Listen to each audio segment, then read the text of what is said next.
Ashes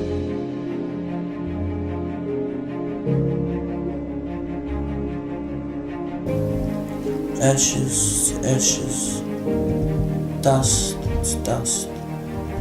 Now our ancestors is a part of us. We are Polynesians, descended from our great ancestors that have been before us. We are voyagers.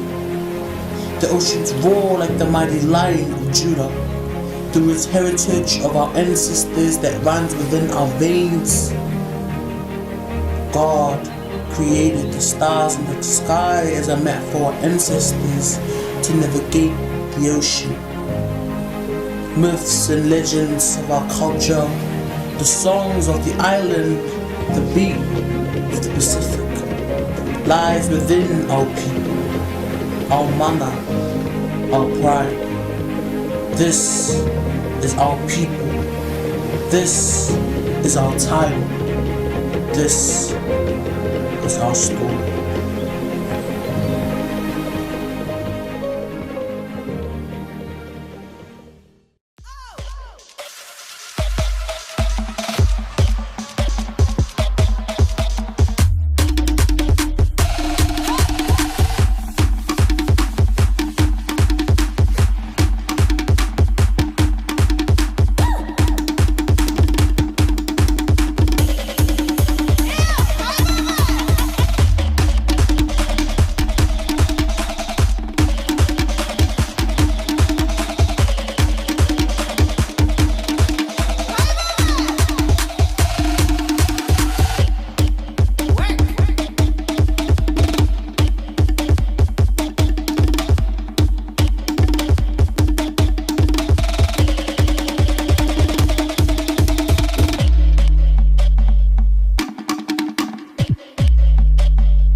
This is our culture, our place, our mana. This is our story.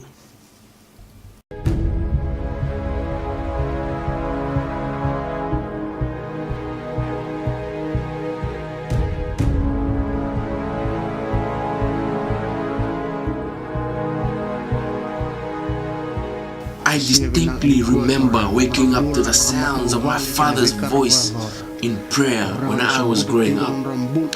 I didn't know then, but God was already planting the seed in me in the place of prayer.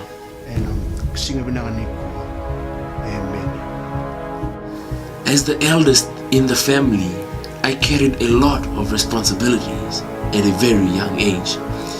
Every morning it was my job to milk the cows and distribute milk to the extended family in our village.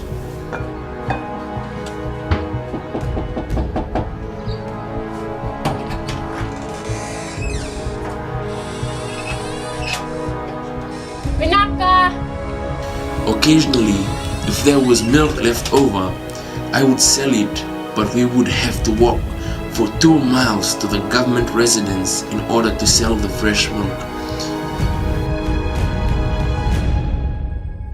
To get to the village, I had to cross a winding river to and from the village, and it was another 2-mile walk to the village school. This was the journey I took every day, 5 days a week, to get to school. and also on Sunday so I could attend Sunday school and church. On some occasions, I would walk up and down a few times a day to take things to sell in the village, so I knew what it's like to walk for hours every day at a very young age.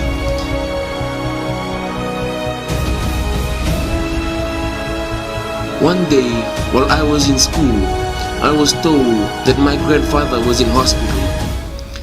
As his first grandchild and his namesake, I was taken to visit him in hospital and to spend time with him before his death.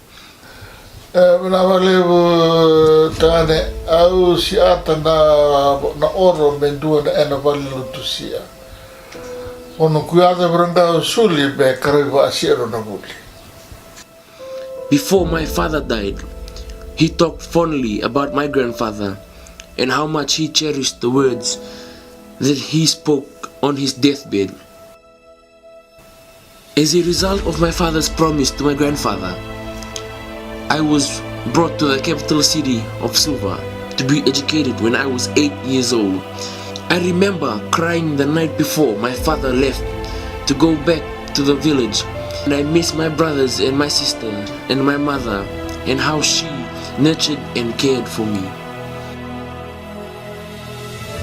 There came a time when I was no longer able to go to school because my school fees were not paid.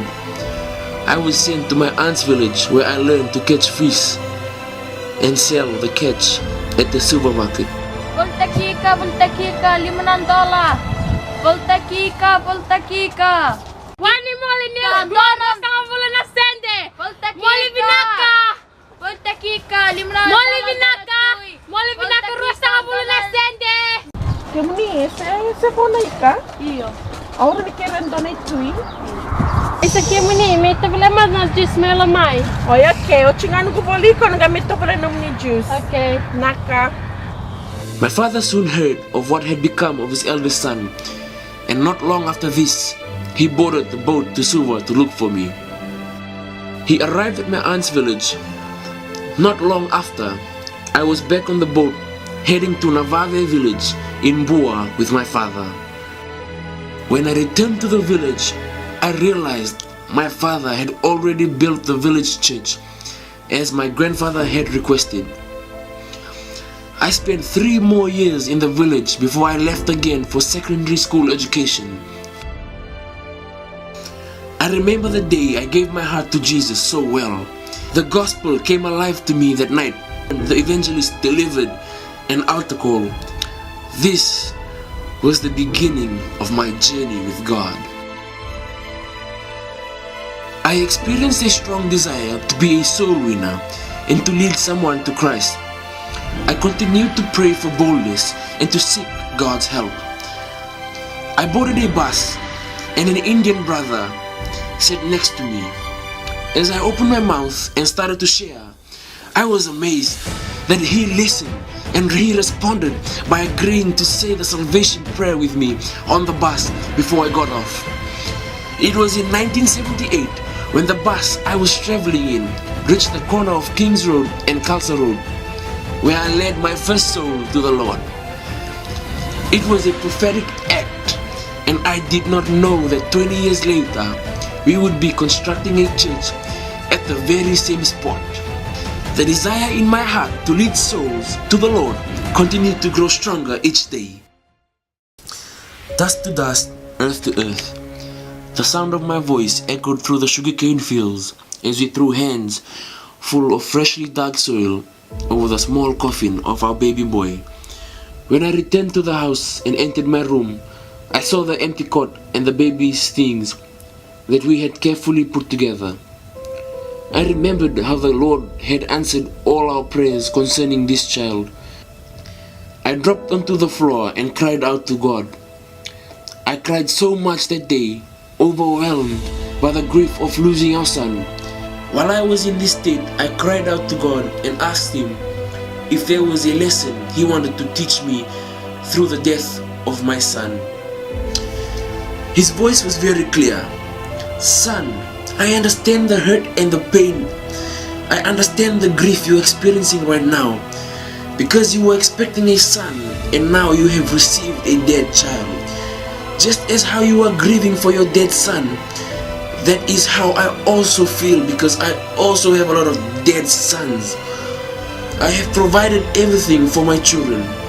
When someone is born into the kingdom of God, I have provided salvation, forgiveness of sin, and every spiritual gift that will help and enable them to walk in victory. But the problem is, there are a lot of dead children. And one of the reasons is because nobody is there to nurture them, to shepherd them, to care for them. The Lord said to me, I'm calling you into this ministry. From the beginning of my journey as a rural village boy, through the transition to the city, and then moving into the global mission area, I have learned many key lessons, and I have since been able to trust God for bigger things as I continue to step out in faith to take His word to the nations.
Never